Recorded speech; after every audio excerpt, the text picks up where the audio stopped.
Since the beginning of time, human beings have been drawn to the brilliance of the cosmos, asking ourselves questions like, who are we? Where do we come from? And what is our purpose? Throughout the years, there have been many theories and discoveries that have helped mankind along the way. Is there a division between modern science and what the ancients believed? For years, ancient civilizations all across the world illustrated themselves in a unique way that is much different than the current model today. Can modern science provide some answers to these questions? And what part did occultic magic rituals have to do with any of this?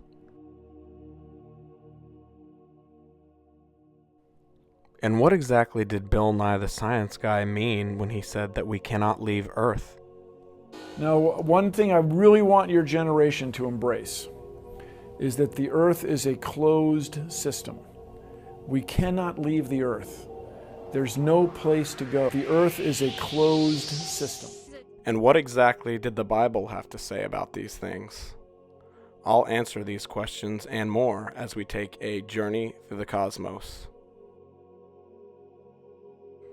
Up until 1543, nearly all of the inhabitants of Earth believed that the Earth was flat. That was until Nicholas Copernicus arrived on the scene and delivered his dissertation, which he called De Revolution, a theory that would become one of the greatest unifying belief systems amongst all human beings living on Earth.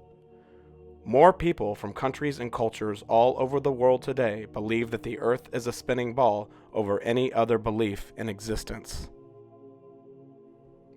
84% of people living on planet Earth believe that the Earth is round, according to ScienceAlert.com.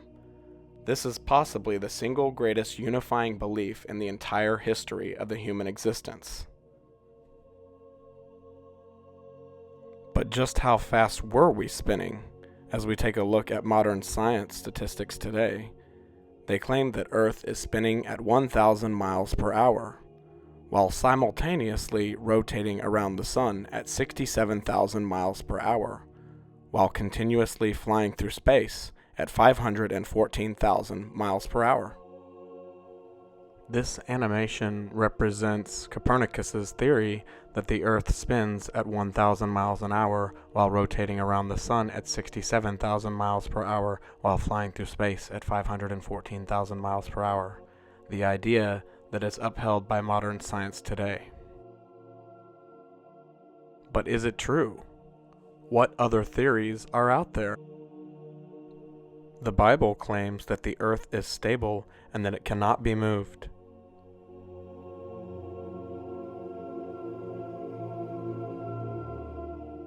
And who is Copernicus, the man responsible for the most widely held belief on Earth? Copernicus formulated the model of the universe as we know it today, triggering the scientific revolution. But Copernicus had a darker side to him, as we read from his own words in his own book, De Revolution. Let's read the text. For the sun is not inappropriately called by some people the lantern of the universe, its mind by others, and its ruler still by others. Hermes, the thrice greatest, labels it a visible god, a Sophocles Electra, the all-seeing. Thus, indeed, as though seated on the royal throne, the sun governs the family of planets revolving around it. Moreover, the earth is not deprived of the moon's attendance.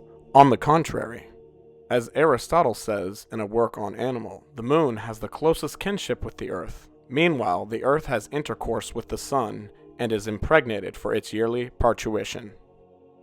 It wasn't unlike many scientists to study hermetics and reference it in their work. Many have done so throughout the years. But what exactly was hermetics, and who is this Hermes god Copernicus looked up to so much?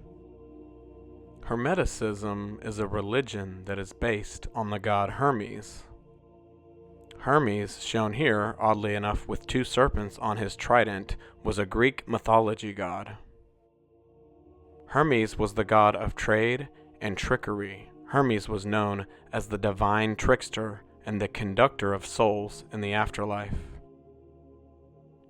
The philosophies of Hermetics are centered around theurgy, which is the science of the divine, and alchemy, the ultimate goal of which is to attain divine consciousness. The secrets of the Hermetics were heavily protected by their close-knit tight group, referred to by the Hermetic Order of the Golden Dawn. This organization of the Hermetic Order of the Golden Dawn is still in existence today.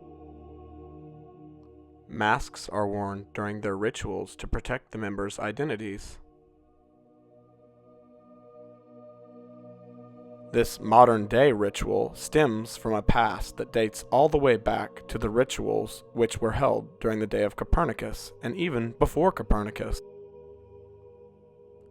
The existence of the Golden Dawn was not known to the general public because of the severe penalties of disclosing the secrets, penalties such as death. This organization's secrets were kept until 1905, when Aleister Crowley revealed them to the general public for the first time. More on Aleister Crowley later. There certainly is a concerning shroud of secrecy surrounding Copernicus and those who he associated with. But what other theories have existed on the topic throughout history? And what did the Bible have to say about this particular matter? Let's examine some of the scriptures.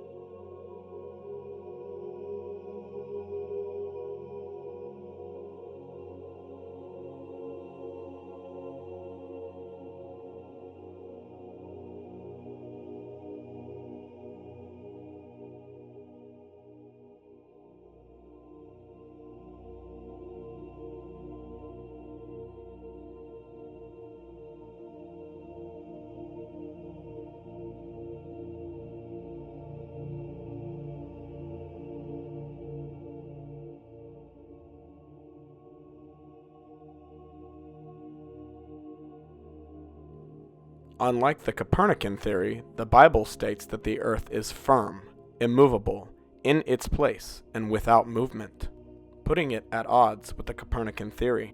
Of course, with the development of NASA, this should be an easy debate to settle. After all, we have already been to the moon and explored other planets, so proving that the earth is flying through space at 500,000 miles per hour should be pretty easy. But it's not as simple as you may think. You see, only 18% of people living in the United States trust their government. And with a government budget of nearly $20 billion a year, some private scientists and Americans are certainly interested to see where their hard-earned tax dollars are going. One large part of the NASA budget is allocated to an operation that creates computer-generated images of Earth.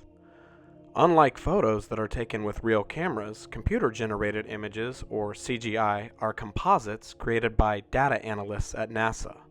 Let's take a look.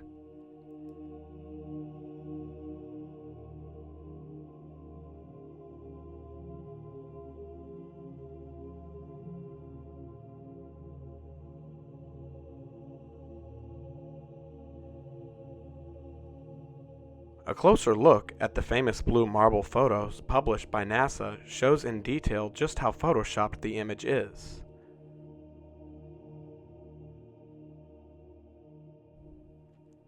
Let's take a listen to Robert Simmons from the Department of Image Design of NASA, the one who created the most recent blue marble photo from NASA, as he describes the process. Where it was low, I colored it dark blue because they're low mostly in mid-oceans. And then where it was a little bit higher, it was like a little bit brighter green. Then add the clouds back in. There's a small problem with it because there's a very slight gap. So some of those are painted on. It is photoshopped, but it's has to be. Although the images published by NASA are computer-generated composites, there are other images of Earth that have been published by the National Weather Service and other aviation-based organizations that are not computer-generated. These photos are taken using a traditional camera. Let's take a look.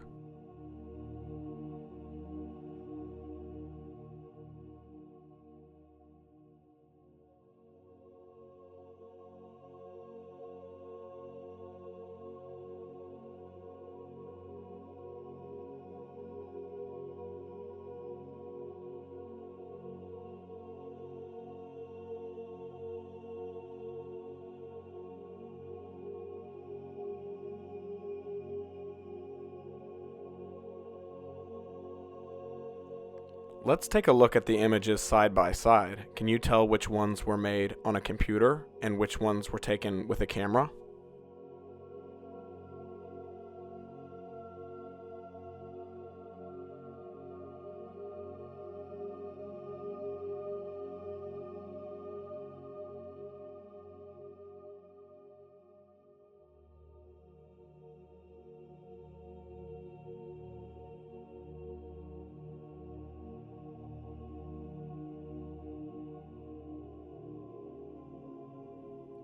Computer-generated imaging is also used by NASA and other space organizations to represent satellites.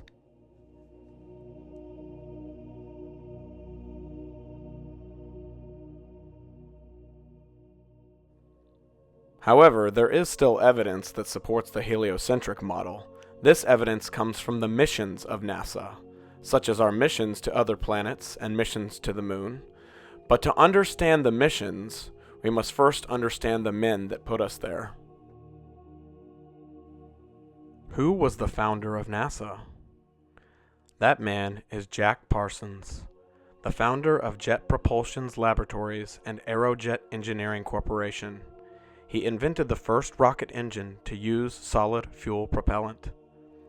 Both of his companies were acquired by the federal government in 1958, and NASA was born. NASA even named a crater on the dark side of the moon to Parsons. But much like Copernicus before him, Jack Parsons also had a darker side. Parsons was also involved in occultic magic and practices. In 1939, Parsons witnessed a Gnostic and Satanic Mass performed by Aleister Crowley. Parsons was intrigued. He had read many of Aleister Crowley's books. That same year, Parsons converted to Thelema, a spiritual and magic-based religion that is based on the premise of do what thou willst, or do whatever you want. 3 years later, Parsons had gained so much favor with Crowley that he was appointed as one of the heads of the Ordo Templi Orientis, Hermetic Temple. Astonishingly, Jack Parsons had become deeply involved with the same Hermetic principles of heliocentric scientific father Nicholas Copernicus.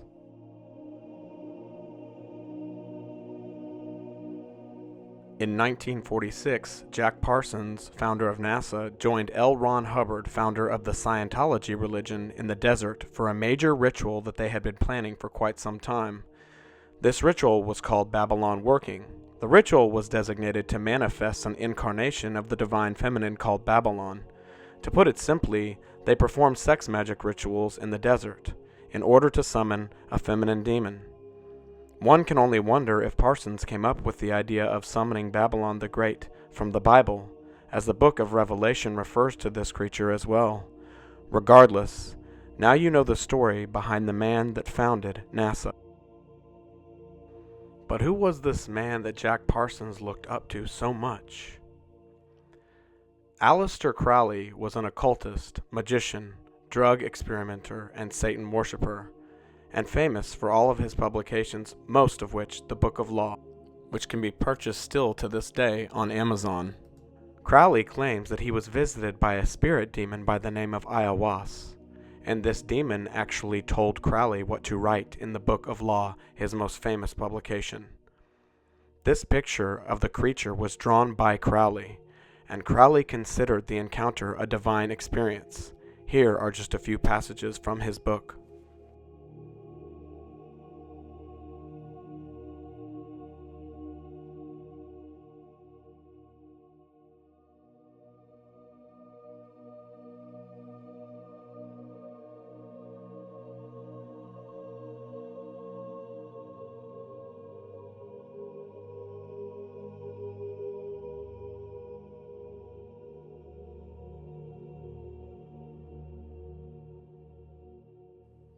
It was Crowley's arrogance that in the end would be his demise, revealing the secrets of the Golden Dawn, the secrets that had been kept for hundreds of years, dating back to Copernicus. Fulfilling a Bible prophecy that was written 2,000 years ago.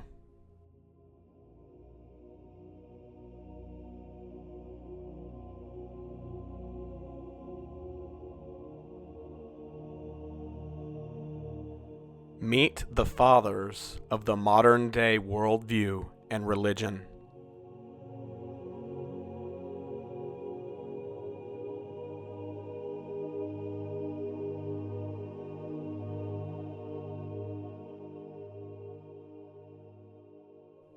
But heliocentrism is not the only theory that has been published by these scientists over the years.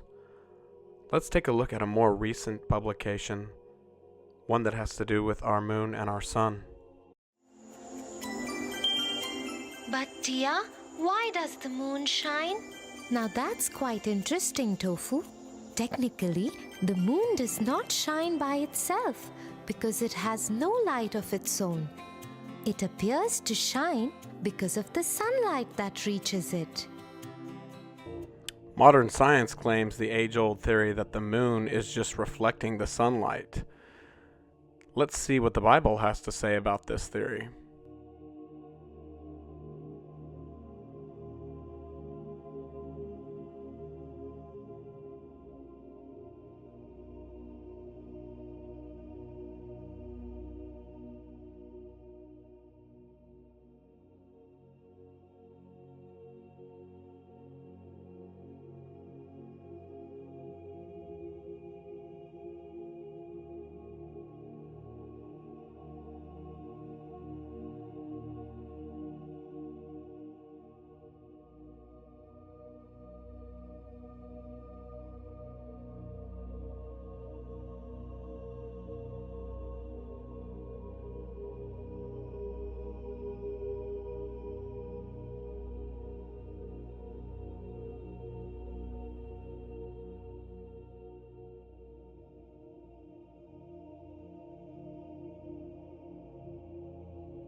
Once again, the Bible is completely at odds with the teachings of modern-day science, as the Bible clearly states that they are two great lights, each with their own light source.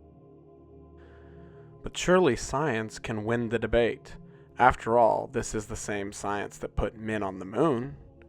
Yes, in July 1969, video and photograph were broadcast worldwide that the Americans had landed on the moon. Pictures of the lunar module and the lunar rover were everywhere. The only problem is that the scientists all over the world, including current President Trump's top science advisor and Yale professor David Geltner, says, and I quote, "How can we manage to organize a U.S. crewed orbital Mars mission by 2030 when we never even went to the moon? The idea is laughable."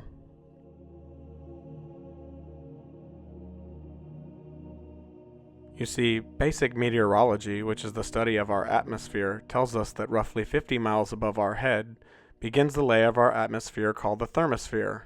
It is the last layer of our atmosphere before we reach outer space. The issue is that radiation and heat grow at an exponential rate. Simply put, the thermosphere reaches temperatures of nearly 4,000 degrees Fahrenheit. Considering that most of our space exploration devices were built from aluminum, and considering that aluminum melts at 1,200 degrees Fahrenheit, it is very easy to understand why some scientists do not believe that we have landed on the moon.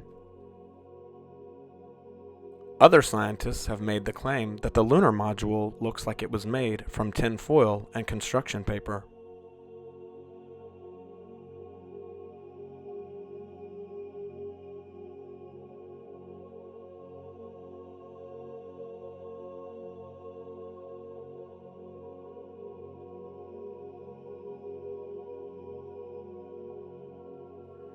Another topic of discussion among scientists is how does thrust work in a vacuum if space is a vacuum?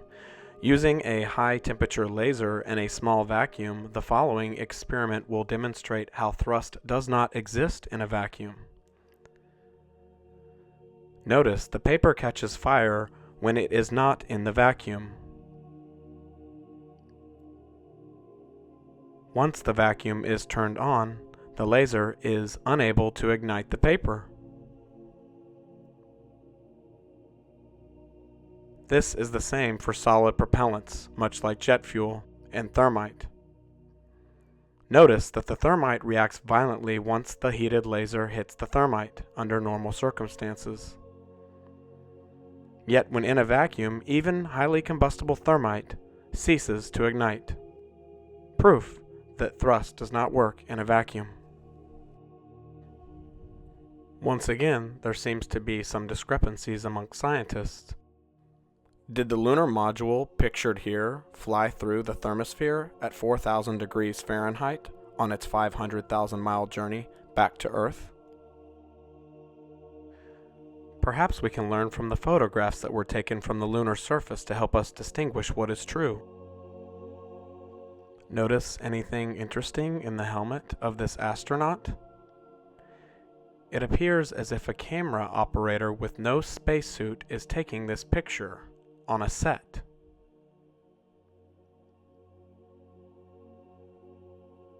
Do you see it in the reflection of his mask?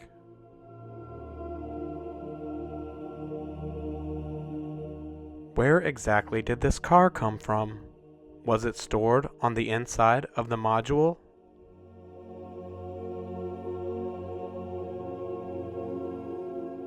Using basic math provided by NASA's own website, we know that across all missions, a picture was taken every 50 seconds.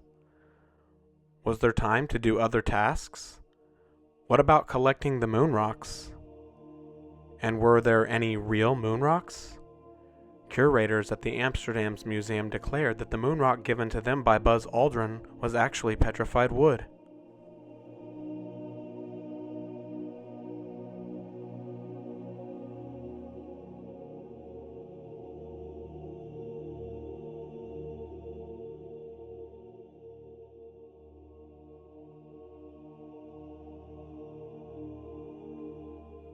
It was quite a bold statement for the scientists to claim that NASA was lying, but considering the founders of the systems and their beliefs, was it really that far of a stretch?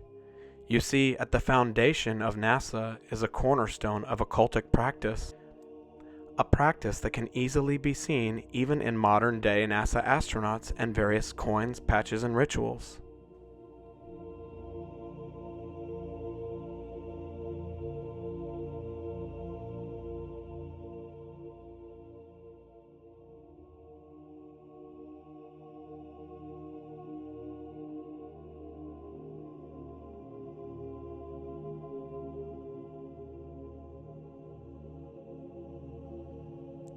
But what about the International Space Station? Modern scientists use the ISS as proof that they are out in space exploring. But let's examine the evidence of this. How high up? The International Space Station is 254 miles above our heads. How large? The International Space Station is 3,000 square feet. As we take a look at the specs from Air Force One, we can see that the ISS is just a little bit smaller than the Air Force One plane of the United States. Airplanes can only fly about 7.5 miles above our heads. The reason for this is because the atmosphere is too thin above that marker. This is why some say it would be impossible for us to see the International Space Station fly over our head, because it is only the size of an airplane. This is what airplanes look like in the night sky when a person is standing on the earth.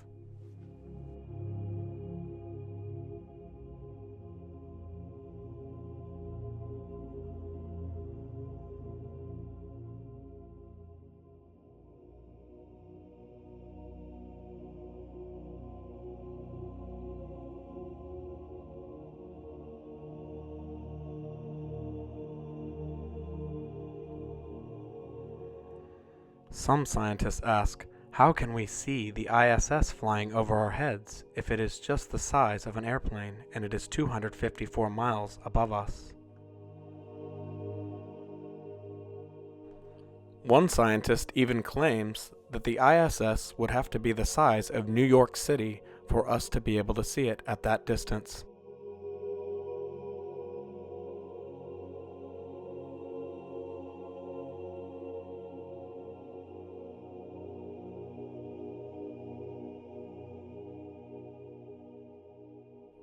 However, NASA scientists claim that they have been to space, and they can prove it by the video that they have taken from the International Space Station. Let's take a look.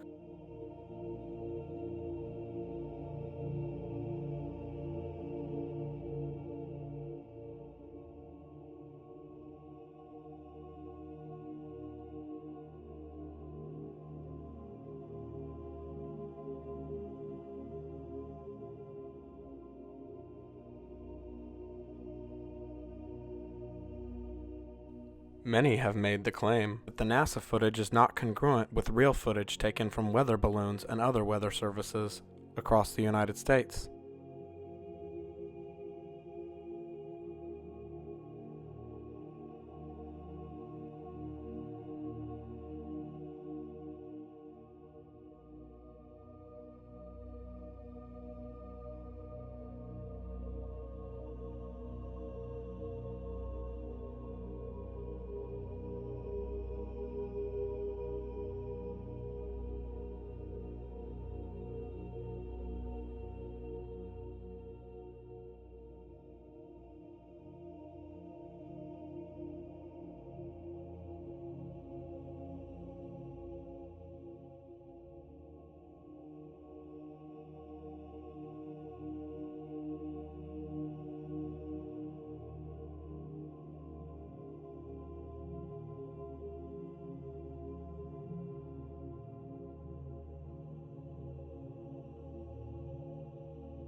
Private company Tesla has a group of scientists that claim they have sent a Tesla car to space.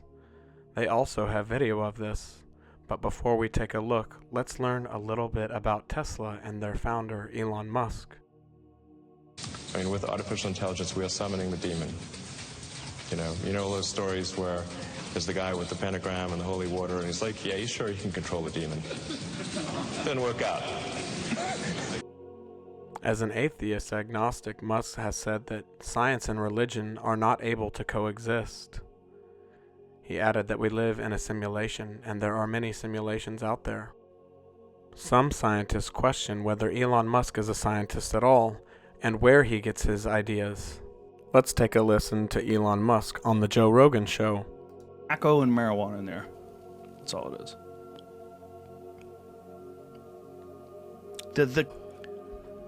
I mean, alcohol is a drug. It's been grandfathered in. Well, it's not just a drug. It's a drug that gets a bad rap. Because if you just have a little, it's great. Fine. Yeah, a little sip here and there, and your inhibitions are relaxed, and it shows your true self, and hopefully you're more joyous and friendly and happy, and everything's good. Musk may not be an open Satan worshiper, but he certainly does keep some interesting friends. His girlfriend Grimes, however, an avid Satan worshiper, is most known for her music, with albums such as Art Angels, with songs including lyrics like, "She's giving up the cross, she'll end her faith, and I can believe in myself." Friend choices aside, some scientists believe that Tesla has bigger problems. They ask the question, how is it that a car company that had to refund 23% of its initial models while recalling an additional 14,000 cars, while simultaneously laying off 3,000 employees, had the funds and resources to launch a rocket and a car into space? But that answer is clear.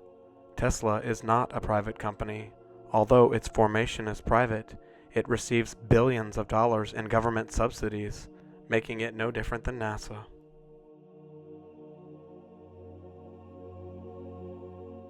All of that aside, some still claim that Musk's launch of his car into space proves that we have left Earth and that we have explored space. Let's take a look at the footage.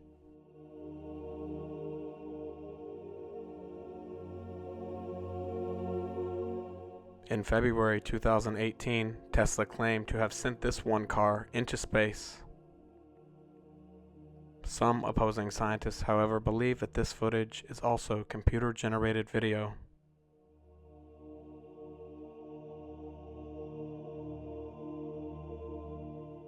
When speeding up the original footage, we can take a look at hours of footage within just a few seconds. Some scientists claim that there are no clouds moving in the background, although hours of footage is being seen. Also that there is no land. Scientists claim that the clouds would be moving in the background if this footage were true.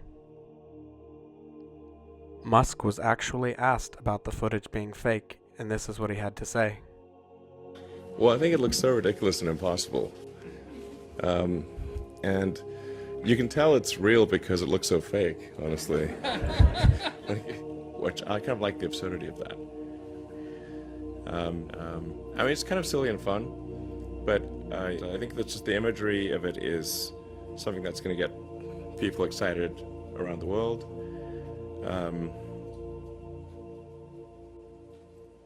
And it's still tripping me out.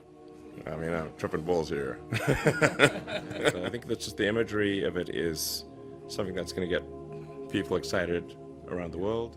I mean, I'm tripping balls here. This has led to a myriad of questions from scientists all across the world. Questions like, why are the graphics being edited?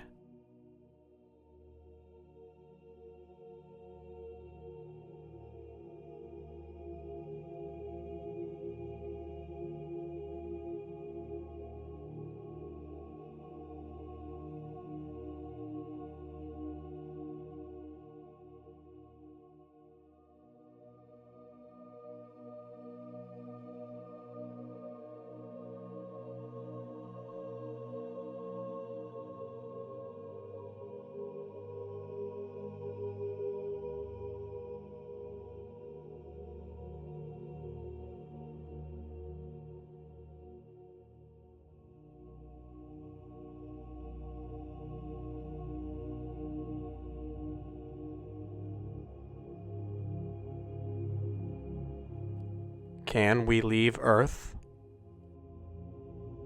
Now, one thing I really want your generation to embrace is that the Earth is a closed system. We cannot leave the Earth. There's no place to go. The Earth is a closed system. How do you recycle the oxygen? It's the main crucible test bed where we've been trying to grind out all the lessons that will eventually let us go to the moon, Well, that's a great question. The plan that NASA has is to build a rocket called SLS, which is a heavy lift rocket. It's something that is much bigger than what we have today, and it will be able to launch the Orion capsule with humans on board, as well as landers or other components to destinations beyond Earth orbit. Right now, we only can fly in Earth orbit. That's the farthest that we can go. And this new system that we're building is going to allow us to go beyond and hopefully take humans into the solar system to explore. So the moon, Mars, asteroids, there's a lot of destinations that we could go to. English in reading too much, but I've since grown out of that and I enjoy reading now. And I played a lot of sports. And all of that happened in a little town called York, Maine, across the United States from where we're talking to you right now.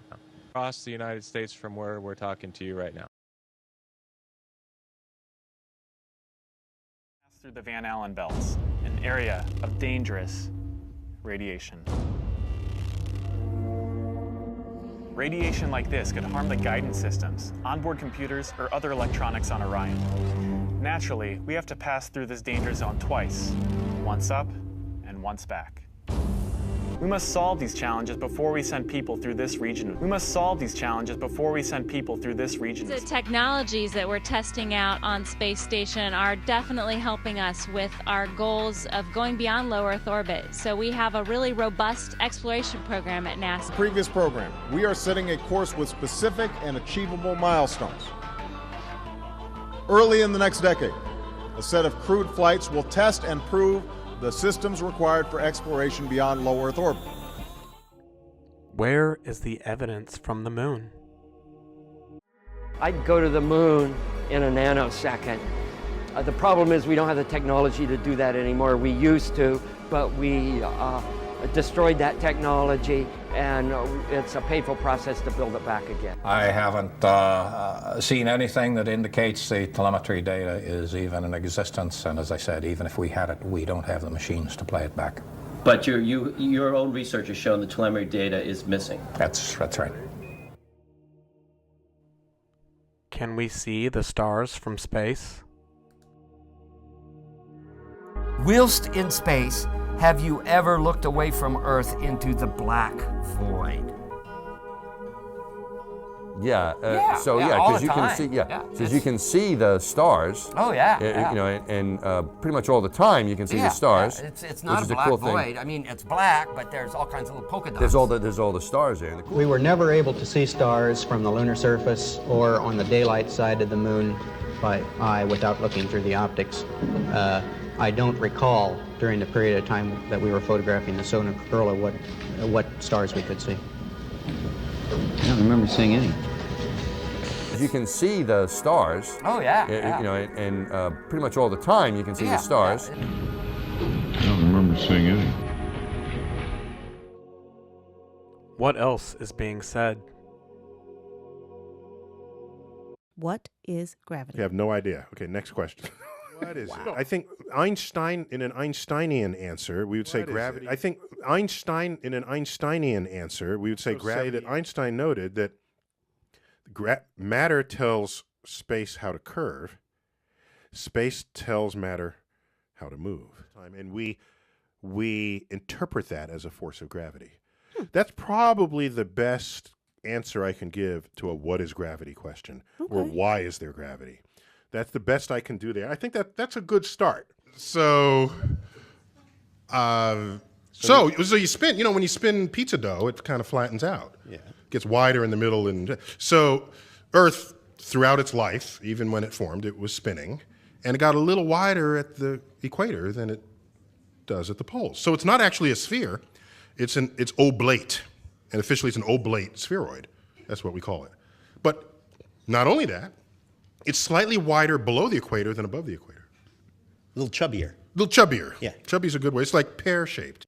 Pear-shaped. Leo Enright from Irish Television. The unmanned spaceflight website has coordinates for the landing that go down to something like 5 decimal points. I just wanted to confirm with you that you do have those sort of coordinates. And am I reading those coordinates correctly when I see that it looks as though you've landed within 500 meters of the skirt around the mountain? That, I mean, you're really very close to the mountain at the closer end in the landing ellipse, and possibly within striking distance of the phyllosilicate trench. I can't confirm that.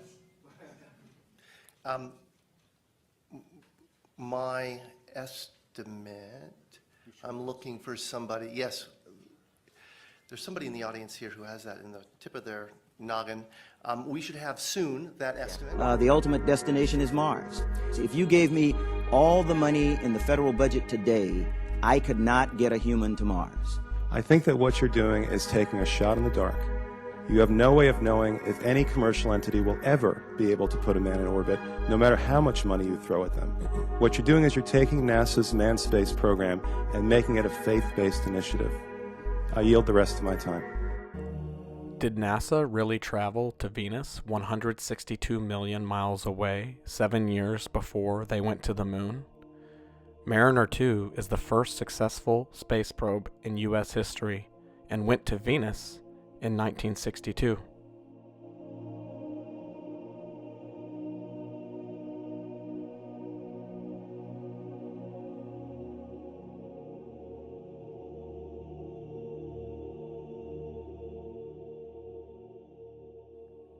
Many scientists and Americans are asking the question, why? But when you take a look at the list of the people that were involved with the creation of these theories and these space exploration programs, and you combine that with the amount of money that they are generating from tax dollars, the answer is quite obvious. But then there are also some that believe that there is something much more sinister at play than just money.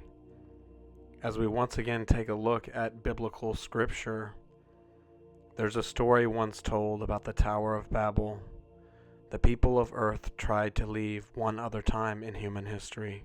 They built a tower as tall as they could to try and go up into the heavens to destroy God.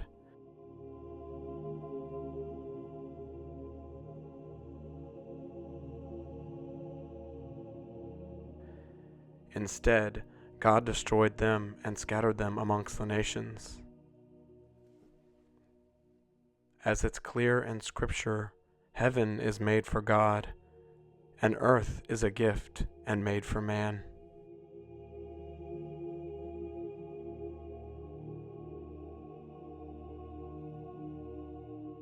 Once again, biblical prophecy is being fulfilled right before our very eyes. Now, one thing I really want your generation to embrace is that the earth is a closed system. We cannot leave the earth.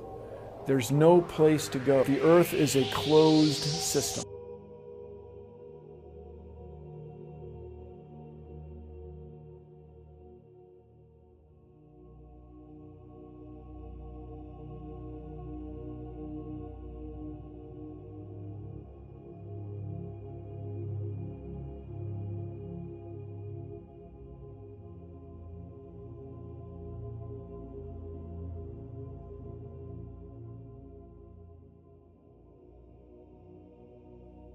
You see, it would make sense that the earth is a closed system because the Bible talks about it throughout Scripture.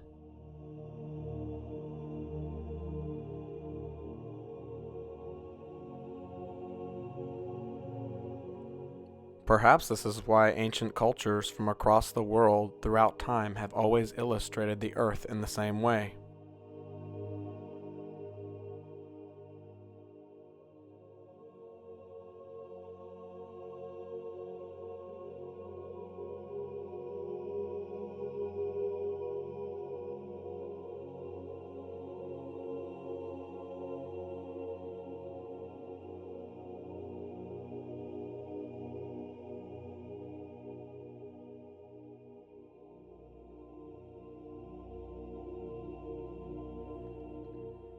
In the book of Job, we learn that the firmament is a strong mirror of molten glass.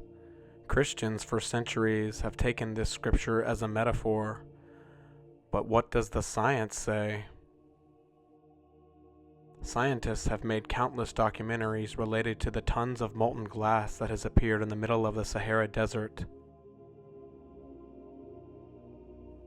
It just so happens that this glass appears in an area where in 1960 French scientists launched a bomb towards the heavens, a bomb that was 3 times the size of that which was dropped in Japan by the Americans. Is it any coincidence that there's glass found all over this area where they launched a bomb of that magnitude towards the heavens? Let's see what scientists in the area have to say about it. Far out in a remote part of the Sahara Desert, there's a mystery. Scattered around in the sand are thousands of chunks of strange yellow-green glass. It is really a mysterious glass, and we scientists are still kind of puzzled how these things form. One of the scientists, American physicist Mark Boslow, thinks he may at last have come up with the answer. It's a scientific mystery because it's unique. We don't know exactly what the process was that caused the creation of the glass. We know it's a natural phenomenon, and therefore it requires a natural explanation. It may be a very unusual event. We scientists have been interested in these desert glasses for a very long time because they are very different from any other natural glass that we know. It's just such a mysterious glass. These are really interesting because they are clear, they have a color and this pure silica composition that makes them really unique in the world. We know no other natural glasses that look like this or have a composition like this. And so we scientists are still kind of puzzled how these things formed. Some scientists believe that it was the nuclear test bomb that hit the firmament, shattering the glass and scattering it amongst the desert. Much like the Frenchmen, the United States had an operation of its own, called Operation Dominic, a series of 31 nuclear test explosions carried out by the United States in 1962. These high-altitude nuclear explosion tests were collectively called Operation Fishbowl. Interestingly enough, Dominic comes from the Latin word meaning belonging to God. These high-altitude nuclear tests, called Operation Fishbowl belonging to God, took place 3,500 miles off the coast of Los Angeles, on an island called Johnson's Atoll, still controlled to this day by the U.S. military, so if there was any glass during our experiments, we would not be able to see it. However, the United States government did release video from the largest missile fired, and it was called Starfish Prime. Many have made the claim that when looking at the footage of Starfish Prime, you can see where the nuclear bomb detonated against the firmament. Let's take a look. On Johnston Island, missile preparation for the July launch of the Starfish Prime shot was one aspect of an extensive team effort. Close to the Thor launch area were a number of tracking stations, including the Pacific Missile Range ship, the USNS Range Tracker, all set up to keep an electronic eye on the missile and its warhead after launch. This far-flung array was pointed solely toward seeking the answers to several objectives vital to the nation's defense needs.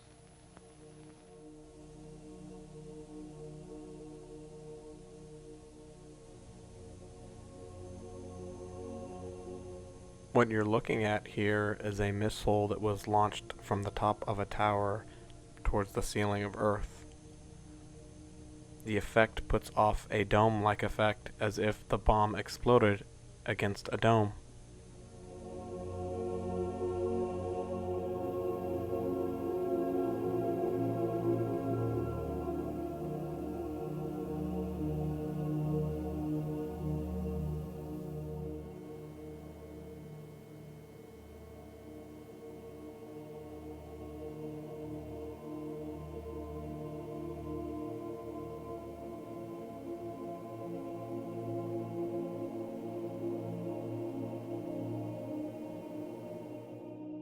The Bible and science are certainly at odds with one another. This just leaves us with two choices: the modern-day ball or the more ancient concept of the flat earth model. Many of the global organizations in place actually use the flat earth as their logo. Companies such as the World Meteorological Organization, the International Civil Aviation Organization, the International Marine Organization, the World Health Organization, and yes, of course, the United Nations.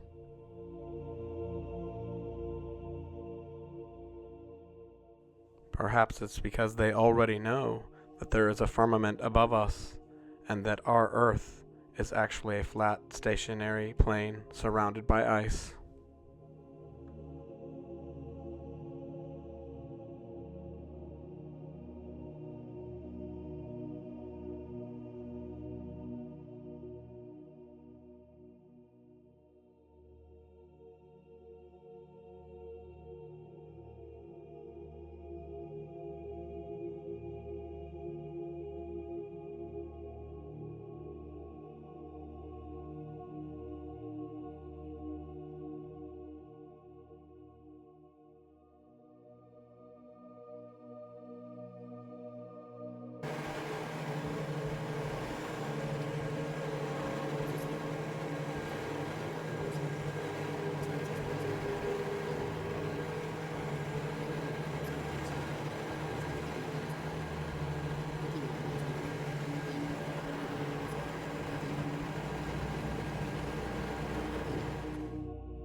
There's a reason why the term flat earth is being thrown around our society today. And it's biblical.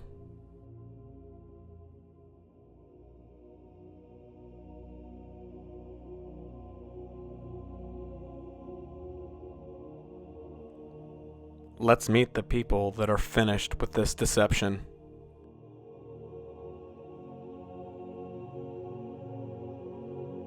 There we go. This is not even conspiracy. The Earth is flat. Yeah, no, the Earth is flat. Oh, here we go. The Earth is flat. Earth is flat. When you were a trending topic on Twitter today. Do you know? I just found that out. What's your thoughts on that? I mean, it's an interesting. I think people should do their own research, man. And then hopefully they'll either back my belief or they'll kind of throw it in the water. I think it's interesting for people to find out. You've seen pictures of the planet, though, right? Like it's a circle. So I've seen a lot of things that have that my educational system has said that was real and turned out to be completely fake. So, I mean, I don't mind going against the grain in terms of my thoughts.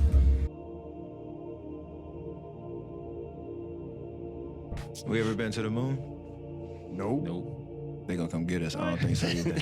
I'm conspiracy. Sorry, I don't want to start a conspiracy. They ain't been on the moon. You don't think so? Mm-mm. Please tell me that you believe that human beings landed on the moon. I'm with Steph and AI on this one. I knew it. I'm with them on this one. Okay, if you're gonna say you've seen the footage. Let me tell you this. There's footage. I see a lot of footage that gets doctored.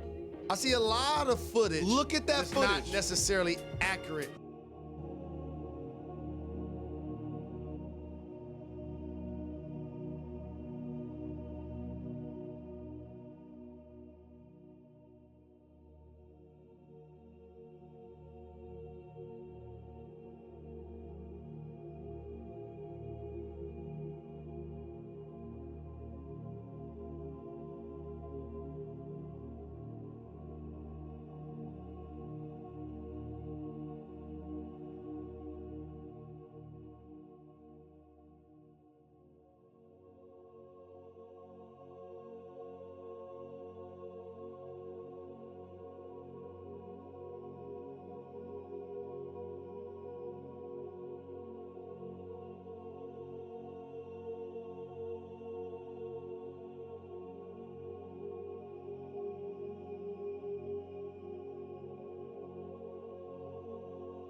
Maybe it's time for us to undo countless years of programming.